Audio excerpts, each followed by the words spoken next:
नमस्कार, अपना बिहार देख रहे हैं आप। आपके साथ मैं हूं शिप्रा झा। राजनीतिक रूप से महत्वपूर्ण यूपी और बिहार में 2024 के लोकसभा चुनाव के मद्देनजर अपने अन्य पिछड़ा वर्ग के वोटों में गिरावट के डर से बीजेपी ने अब अत्यंत पिछड़ा वर्ग, पसमानदा मुसलमानों, गैर जाटव दलित को साथ लेकर एक नया समर्थन आधार बनाने की रणनीति तैयार की है। बीजेपी की नजर नए सामाजिक गठबंधन को मजबूत करने पर है। पार्टी का मानना है कि नया गठबंधन आने वाले आम चुनाव में इन महत्वपूर्ण राज्यों में उनकी लड़ाई को आसान बना देगा। दरअसल बिहार में जेडीयू से अलग होने के बाद सियासी संतुलन गड़बड़ाने के बाद से ही बीजेपी इस झटके से उबरने की कोशिश में जुटी हुई है और इसी कड़ी में बीजेपी की नजर पसमानदा मुस्लिमों पर है, जिनकी आबादी मुस्लिमों में लगभग 80% के आसपास है। पसमानदा समाज के नेताओं का मानना है कि किसी भी पार्टियों ने उनके उत्थान के लिए कुछ खास नहीं किया।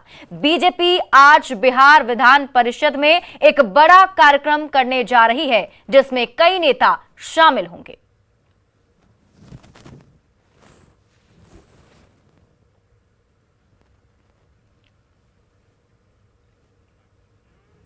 तो आखिर ये पसमानदा मुस्लिम कौन हैं जिन पर बीजेपी की नजर है, आप ये समझिए। पसमानदा मूल तौर पर फारसी का शब्द है जिसका मतलब होता है वो लोग जो पीछे छूट गए हैं, दबाए गए हैं या फिर सताए हुए हैं। दरअसल भारत में पसमानदा आंदोलन 100 साल पुराना है। पिछली सदी के दूसरे दशक में एक मुस्लिम पसमानदा आंदोलन खड़ा हुआ था और इसके बाद भारत में 90 के दशक में फिर से पसमानदा मुसलमानों के हक में दो बड़े संगठन खड़े किए गए थे। ये थे ऑल इंडिया यूनाइटेड मुस्लिम मोर्चा, जिनके नेता थे एजाज अली। इनके अलावा पटना के अली अनवर ने ऑल इंडिया पसमानदा मुस्लिम महज नाम का एक संगठन खड़ा किया। ये दोनों संगठन देश भर में पसमानदा मुस्लिमों के तमाम छोटे संगठनों की अगुवाई करते हैं। हालांकि दोनों को ही मुस्लिम धार्मिक नेता गैर इस्लामी करार देते हैं। पसमानदा मुस्लिमों के तमाम छोटे संगठन उत्तर प्रदेश, बिहार, झारखंड और पश्चिम बंगाल में ज्यादा मिल जाएंगे। और ये हकीकत है कि दक्षिण एशियाई मुल्कों में आमतौर पर सभी मुस्लिम धर्म बदलकर इस धर्म में आए हुए हैं, लेकिन वो जिस जाति और वर्ग से आए हैं उन्हें मुस्लिम होने के बावजूद उसी कास्ट या फिर वर्ग का भी आज भी समझा जाता है। ऐसे में आप कह सकते हैं कि हिंदुओं की ही तरह दक्षिण एशियाई मुल्कों के मुस्लिमों में वर्ग व्यवस्था और जातिवाद बरकरार है।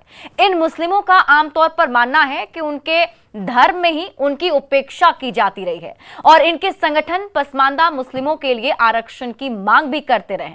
कहा यह जाता है कि जिस जातिवादी वर्ण व्यवस्था की शिकार हिंदू सोसाइटी पूरे दक्षिण एशिया में नजर आती है और उन्हें इससे संबंधित कुरीतियां बीमारी की तरह लगी हुई है, वैसी ही मुस्लिमों में भी अभी बरकरार है और अब बीजेपी इसको ठीक करने की कोशिश में जुटी है। अब आप समझिए कि बिहार में मुस्लिम आबादी 16% के आसपास है। जेडीयू, कांग्रेस और आरजेडी इन्हें लुभाने के लिए पूरी कोशिश करती है। अभी 31 मंत्री में 5 मंत्री मुस्लिम समाज से बनाए गए हैं। कांग्रेस, जेडीयू ने अपने कोटे से एक मंत्री बनाए हैं, वहीं आरजेडी कोटे से 3 में से 2 मंत्री पसमानदा समाज से आते हैं। अब इस तरह से सभी पार्टियां किसी तरह इनको अपने साथ रखने की कोशिश करती रही है। बीजेपी के कार्यक्रम पर बिहार में अब सियासत शुरू हो गई। बीजेपी जहां इसे गरीब और दलित मुसलमानों के आवाज उठाने की बात कह रही है, तो वहीं आरजेडी और जेडीयू ने इसे सियासत करार दिया है। पार्टी की प्राथमिकता में रहा है समाज में तनाव पैदा करके राजनीतिक लाभ लेना। ये लोग धर्म के आधार पर भावनाओं को भड़काते हैं और सोचते हैं कि इन्हें फायदा हो जाएगा। इन लोगों ने कभी मुद्दों की बात नहीं की है, हमेशा हिंदू मुसलमान की बात करते हैं। ये हमारे अल्पसंख्यक भाई बीजेपी के चाल चरित्र चेहरा को जानते हैं, पहचानते हैं, इसलिए बीजेपी का कोई भी दांव सफल नहीं होगा। ये जो बीजेपी नकली अल्पसंख्यक प्रेम दिखा रही है, इसका कोई फायदा होने वाला नहीं है। समाज को बांटो, छांटो और राज करो भाजपा का पुराना तरीका है। मुसलमानों को बांटने का काम भाजपा कर रही है। खैर, लेकिन ये वही भाजपा है जिसके कई मंत्री जो केंद्र में बैठे हैं मुसलमान मुक्त भारत की बात कह चुके हैं। कई राज्यों के विधायक मुसलमान मुक्त भारत की बात कह चुके हैं। भाजपा के पसमानदा मुसलमानों के सम्मेलन से आखिर विपक्षी में हरकंप क्यों? मेरा तो अंत्योदय लक्ष्य है, अंतिम व्यक्ति का उदय। मुसलमानों में जो पसमानदा मुसलमान पिछड़ गए हैं उसका उदय करवाना लक्ष्य है। जो पार्टियां मुसलमानों को वोट बैंक समझ करके राजनीति करती है, इस सम्मेलन से उस तरह के राजनीति के अंत का शुरुआत होने जा रहा है। और अब रुक कर लेते हैं कुछ अन्य खबरों की। खबर बेगूसराय से है, जहां एक मुस्लिम युवक द्वारा हिंदू लड़की के अपहरण का मामला सामने आया। इसकी शिकायत लड़की के परिजनों ने थाने में दर्ज करा दी है। आरोप है कि मोहम्मद आमिर नाबालिग लड़की को शादी की नीयत से अपहरण किया है। दूसरी तरफ परिजनों का आरोप है कि 21 नवंबर को ही फुलवरिया पुलिस में शिकायत करने के बाद भी अब तक कोई ठोस कार्रवाई नहीं की गई। छात्रा के परिजनों का कहना है कि उनकी बेटी फुलवरिया स्थित कोचिंग संचालक मोहम्मद आमिर के यहाँ ट्यूशन पढ़ने जाती थी, लेकिन 21 नवंबर को जब उनकी बेटी वापस नहीं आई और उन्होंने खोजबीन शुरू की तो मोहम्मद आमिर के पिता ने कहा कि उनकी बेटी कोचिंग लेने आई ही नहीं थी। लेकिन जब पुलिस में शिकायत दर्ज करवाई गई तब मोहम्मद आमिर के पिता ने कहा कि उनकी बेटी उनके बेटे के साथ फरार हो गई है। दूसरी ओर माता पिता दिल्ली की शुदा कांड से पूरी तरह सशंकित हैं और आशंका व्यक्त कर रहे हैं कि उनकी पुत्री के साथ कोई अनहोनी ना हो जाए। मेरी बेटी 4 साल से अमीर संघ में पढ़ रहा था। उसके बाद पढ़ने जाती थी बेटी, आप निकली पढ़ने के लिए। कुछ बात ऐसे हुआ, वो कोचिंग निकला पढ़ने के लिए शाम में 4 बजे उसको दवा डरा धमका के बाजार से किडनैप करके हटा लिया मेरी बेटी के। आज 5 दिन हुआ, कोई खबर नहीं है मेरी बेटी के। आखिर अपनी बेटा के लड़का ले गया, मेरी बेटी के पहले ले गया। अपनी बेटा के पहले भगा चुका था और मेरी बेटी के बाद में ले गया। पूरा विश्वास है सर, हिंदू की बच्ची है, 35 टुकड़ा किया है, इधर समाचार में देखे हैं, उसी कारण से मेरी बेटी की ले गया फुसला के। मेरी बेटी आमिर सर्कल 4 साल से पढ़ती थी और वो जो है सो वही जो है 100% वही मेरा बेटी को किसी तरह बहलाए फुसलाए के डरा धमकाए को जो है से ले गया है। हमको बहुत डर है बेटे, अब हम हिंदू हैं, वो मुसलमान है। पुलिस खबर आ रहा है कि सर हिंदू बेटी को 35 टुकड़ा काट दिया जाता है। हमको इसीलिए बहुत डर लगता है कि और इस घटना के सामने आने के बाद कई सारे सवाल हैं जो उठ रहे हैं और खास तौर पर पुलिस की कार्यशैली पर सवाल न्यूज़ 18 पूछता है कि शिकायत के बाद भी पुलिस आखिर क्यों नहीं कार्रवाई कर रही है। लड़की के अपहरण के बाद भी टाल मटोल क्यों किया जा रहा है? क्या पुलिस किसी अनहोनी का इंतजार कर रही है? मोहम्मद आमिर को पुलिस कब तक गिरफ्तार करेगी? लालू प्रसाद अपने किडनी ट्रांसप्लांट के लिए सिंगापुर पहुंच चुके हैं। लालू प्रसाद के साथ उनकी पत्नी राबड़ी देवी, मीसा भारती और एमएलसी सुनील सिंह सिंगापुर गए हैं। जानकारी के मुताबिक लालू यादव की टेस्ट शुरू की जाएगी, जिसमें लगभग 35 टेस्ट होने हैं। टेस्ट रिपोर्ट सही आने पर लालू यादव को अस्पताल में भर्ती कराया जाएगा, जहां उनका किडनी ट्रांसप्लांट की प्रक्रिया शुरू होगी। मामले पर और अधिक जानकारी दे रहे हैं हमारे सहयोगी रवि एस नारायण। राजद के राष्ट्रीय अध्यक्ष लालू प्रसाद यादव सिंगापुर पहुंच गए हैं और उनके साथ राबड़ी देवी और मीसा भारती भी सिंगापुर साथ में गई हैं और एमएलसी सुनील सिंह जो है वो पहले से सिंगापुर में हैं। आपको बता दूं कि लालू प्रसाद यादव जो है वो अपनी बेटी रोहिणी आचार्य के आवास पर ही पूरे इलाज के लिए रुकेंगे और जो जानकारियां मिल रही हैं उसके मुताबिक वहां पहुंचने के बाद लालू प्रसाद यादव का जो चेकअप है वो आज से शुरू किया जाएगा और जो जानकारियां मिल रही हैं उसके मुताबिक लगभग 35 टेस्ट जो हैं वो लालू प्रसाद यादव के किए जाएंगे। तमाम जो टेस्ट अगर पॉजिटिव आते हैं तो उसके बाद जो रोहिणी आचार्य हैं जो किडनी डोनेट कर रही हैं अपने पिता के लिए, उनका भी टेस्ट किया जाएगा और उसके बाद रोहिणी आचार्य को भी जो है वो अस्पताल में भर्ती किया जाएगा। माना जा रहा है कि लालू प्रसाद यादव को भर्ती करने के बाद अगले 10 दिनों के अंदर जो टेस्ट अगर पॉजिटिव आते हैं तो उन्हें किडनी का जो है वो ट्रांसप्लांट किया जाएगा।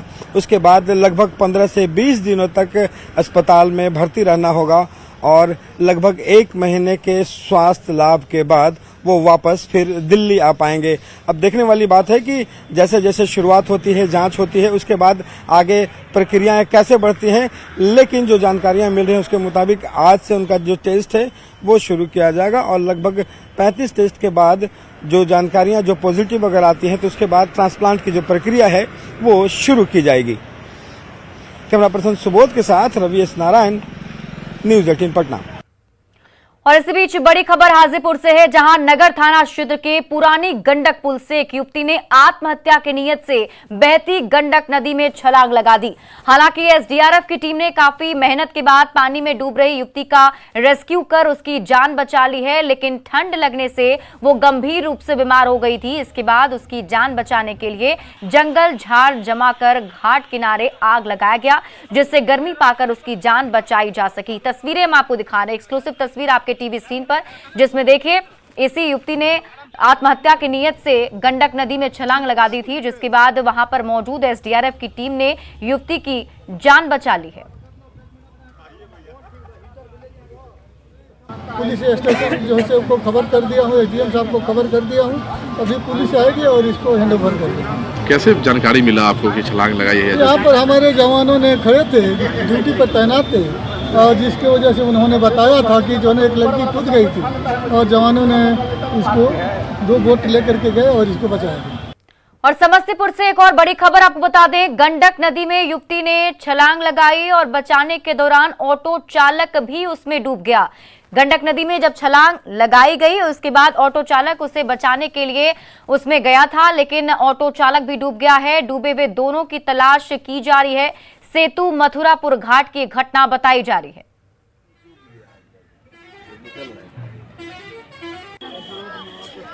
और ये तस्वीर हम आपको दिखा रहे हैं, देखिए किस तरीके से अभी घटना स्थल पर जो लोग हैं वो मौजूद हैं और सभी की तरफ से बस यही कोशिश की जा रही है कि जल्द से जल्द दोनों को वहां से निकाल लिया जाए। फिलहाल वहां रेस्क्यू ऑपरेशन भी चलाया जा रहा है। आपको बता दें कि यहाँ पर एक युवती ने छलांग लगाई, जिसके बाद ऑटो चालक उसे बचाने के लिए वहां गया, लेकिन वो दोनों ही डूब गए हैं। पूरे देश में हथियारों की मंडी के नाम से प्रचलित मुंगेर में अब अवैध हथियारों की मंडी हाईटेक हो गई है। दरअसल अब अवैध हथियारों का मंडी सोशल मीडिया साइट से चल रहा है। यूट्यूब, फेसबुक के साथ साथ इंस्टाग्राम के जरिए हथियारों की ऑनलाइन बुकिंग की जाती है। ग्रुप में तरह तरह के हथियारों के फोटोज और वीडियोस डालकर प्रदर्शित किया जाता है, जिसमें यह भी लिखा जा रहा है कि लेना हो तो आप कांटेक्ट कर सकते हैं, ताकि लोग उसे देखें और ऑनलाइन ऑर्डर कर सकें, जिसके बाद हथियारों की ऑफलाइन डिलीवरी की जाती है। इस बात का खुलासा दिल्ली पुलिस के स्पेशल सेल ने किया था। हालांकि अभी तक इस ग्रुप का संचालन कहां से हो रहा है और कौन कर रहा है, इसका खुलासा नहीं हो पाया है। इस मामले में आर्म्स एक्सपर्ट अवधेश कुमार से बात की संवाददाता अरुण शर्मा ने। जो पिस्टल है, जो AK-47 जो यहाँ पे काफी बहुत चर्चित हुआ हो, या कई अन्य प्रकार के वेपन है, उनको सप्लाई देते हैं। हमने भी उस ग्रुप को खंगाला, यूट्यूब पे उस चीज को हमने भी सर्च किया, तो आप देख सकते हैं कि यहाँ पे जो है इस ग्रुप में जो है आजाद ग्रुप मुंगेर लिखा हुआ है। और जो पिस्टल है आप देख सकते हैं कि यहाँ पे पिस्टल की कई फोटो बनी है, साथ में ये भी लिखा है लेना हो तो कांटेक्ट। तो ऐसे कई पिस्टल के हैं, कई न्यूज हैं, कई वेपन्स के उन्होंने फोटो डाल रखे हैं। आप देख सकते हैं कि पिस्टल चलाते हुए भी कई वीडियो डाला गया है, ताकि लोग यहाँ से इसको देख के, इसको पसंद करके वो ले ऑर्डर करे तथा यहाँ से जो है वो सप्लाई करे। हालांकि इस बात को हम भी नहीं कहते हैं कि ये जो साइट है ये मुंगेर से ही बिलोंग करता, हो सकता है किन्हीं अन्य जिला या किन्हीं अन्य स्टेट से इसको हैंडल किया जाता होगा, लेकिन जो खुलासा हुआ वो काफ़ी ताज्जुब वाला है। इसी विषय पे आज जो आर्म्स एक्सपर्ट हैं जिले के, जिनका अपना एक यूट्यूब चैनल है जहां लोगों को हथियार के विषय में बताते हैं, जो लीगल वेपन्स है उसके विषय में बताते हैं, हम उन्हीं से जानेंगे क्या ये पॉसिबल है, मुंगेर का हथियार का मंडी में कैसा बदलाव है। तो सबसे पहले तो स्वागत है अवधेश जी आपका। शुक्रिया। क्या लगता है कि कुछ बदलाव आया है? देखिए, तस्कर डाल पुलिस पात, तो ये तस्कर जो है सो ये हाईटेक काम किया है। इसके पहले इंटरनेशनली ये होता था। आपका ये कहना कि ये मुंगेर का ग्रुप है या मुंगेर के बाहर का, तो इसमें हम सहमत हैं। मुंगेर के आदमी को बहुत ज़्यादा समझदारी इस तरह का नहीं है।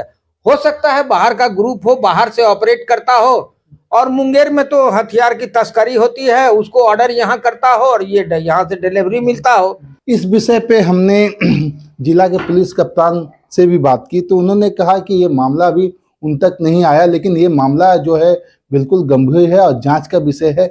जांच के बाद ही पता चल पाएगा ये जो साइट है, ये जो यूट्यूब का लिंक है या फेसबुक का लिंक है या इंस्टा का लिंक है, ये कहाँ से चलाया जाता है, ताकि इस बात का जो पता लगा के इस पे जो है सघन से सघन या बहुत ही हार्ड जो है वो कार्रवाई किया जाए। अरुण शर्मा, न्यूज़ 18 मुंगेर। बाढ़ में उत्पाद विभाग की टीम ने ड्रोन और बोट के सहारे बख्तियारपुर के काला दियारा में छापेमारी की, जहां दियारा के बालू में जब खुदाई की गई तो भारी मात्रा में देसी शराब और जावा महुआ बरामद हुए, जिसे मौके पर ही नष्ट कर दिया गया है।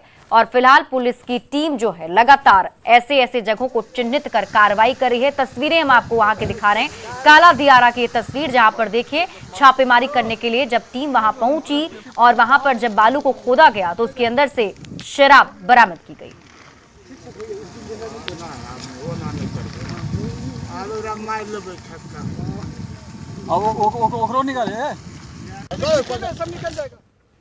बेगूसराय में कार में आग लग गई और घर के सामने ही ये कार खड़ी थी जब अचानक इसमें आग लग गई। फिलहाल आग की वजहों का खुलासा नहीं हो पाया है। तस्वीर हम आपको दिखा रहे हैं, देखिए किस तरीके से यहाँ पर आग धू कर जल रही है और बताया जा रहा है कि किसी उपद्रवी की तरफ से घटना को अंजाम दिया गया है।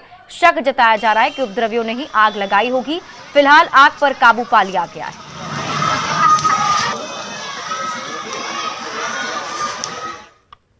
सुबह में पता चला है, इसलिए कोई आदमी नहीं जानता है कौन जलाया। आज नहीं कौन, क्या पता चला मैंने फल्ला के गाड़ी में आग। किसका गाड़ी है ये?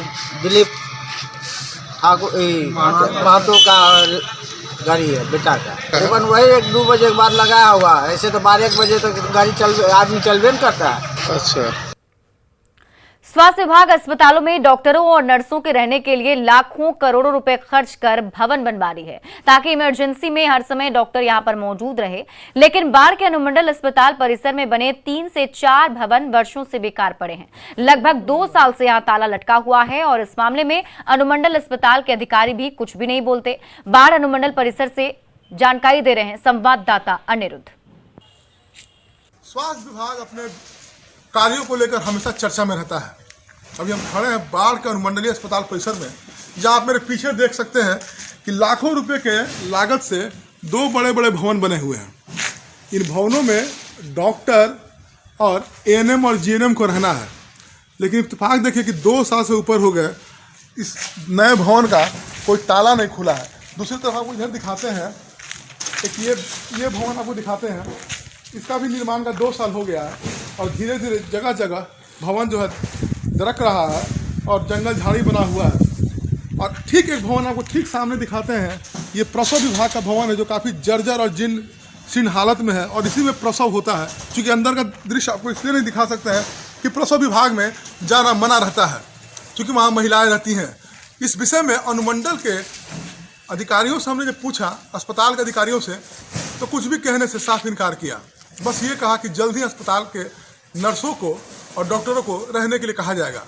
लेकिन 2 साल बीत गए हैं, कोई भी अधिकारी डॉक्टर या जीएनएम रहने के लिए नहीं कहते हैं। कहते ये हैं, किसी अस्पताल में ठीक ये पीछे आप जो भवन देख रहे हैं, ये पोस्टमार्टम हाउस है और इनका कहना है कि पोस्टमार्टम हाउस के ठीक बगल में डॉक्टर और जीएनएम कैसे रहेंगे। दिन भर वहाँ पोस्टमार्टम होगा, उस कंडीशन में परिवार को रखना काफ़ी मुश्किल है। स्वास्थ्य विभाग करोड़ों का मकान तो बना दिया, लेकिन रहने वाले कोई नहीं है। अनिरुद्ध, न्यूज़ 18 बाढ़। बिहार की मिथिला की बेटी मैथिली ठाकुर को बिस्मिल्लाह खां युवा पुरस्कार मिला है। लोक संगीत के लिए संगीत नाटक अकादमी ने मैथिली ठाकुर को ये सम्मान दिया।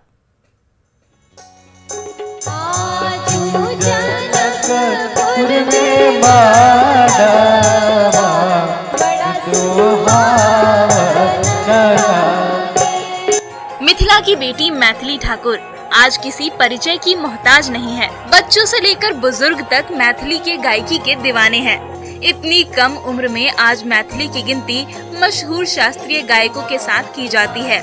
अपनी भजन प्रस्तुति और लोक गायकी के अंदाज से करोड़ों लोगों के दिल पर राज करने वाली मैथिली को बड़ा सम्मान मिला है।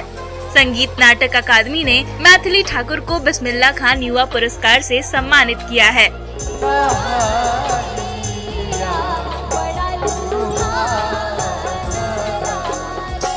मेरे लिए बहुत बड़ी बात है कि मुझे इतना बड़ा पुरस्कार मिल रहा है और मैं धन्यवाद देना चाहती हूँ सभी लोगों को जिन्होंने मुझे आज तक सपोर्ट किया। और सबसे पहला धन्यवाद मैं देना चाहती हूँ मिथिला संस्कृति का, जहाँ से मैं सब कुछ कर पाई। अपने मिथिलांचल में पली बड़ी, उसके बाद दिल्ली आई, लेकिन दिल्ली में भी जो भी मैंने अपना काम किया, जो भी मेरा गायन के क्षेत्र में जो भी कुछ मैंने किया, वो सभी मेरी संस्कृति से जुड़ा था। इसीलिए मेरी संस्कृति की वजह से मुझे लगता है कि ये मुझे अवार्ड मिल रहा है। बिहार के मधुबनी में जन्मी मैथिली ठाकुर ने 4 साल की छोटी उम्र से ही संगीत सीखना शुरू कर दिया था। घर में संगीत का माहौल था और दादा संगीत के शिक्षक। मैथिली के जीवन में संगीत की शिक्षा का अध्याय उनके दादा ने ही शुरू किया। मैथिली की शुरुआती शिक्षा बिहार में हुई, लेकिन बाद में उन्हें दिल्ली शिफ्ट होना पड़ा।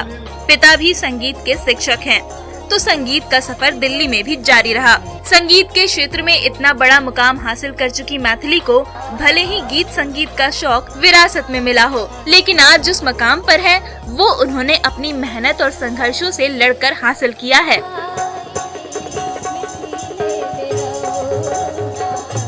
आज मैथिली को कौन नहीं जानता, लेकिन ये बहुत कम लोग जानते होंगे कि मैथिली को रियलिटी शोज में कई बार रिजेक्शन का सामना करना पड़ा। मैथिली रिजेक्ट होती रही, लेकिन हौसला बरकरार रहा। मैथिली की मेहनत और लगन का ही नतीजा है कि उन्हें इतना बड़ा सम्मान मिला। Bureau report, news 18।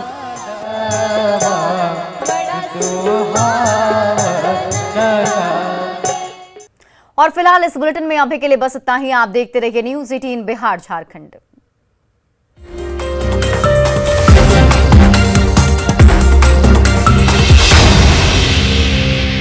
Headlines presented by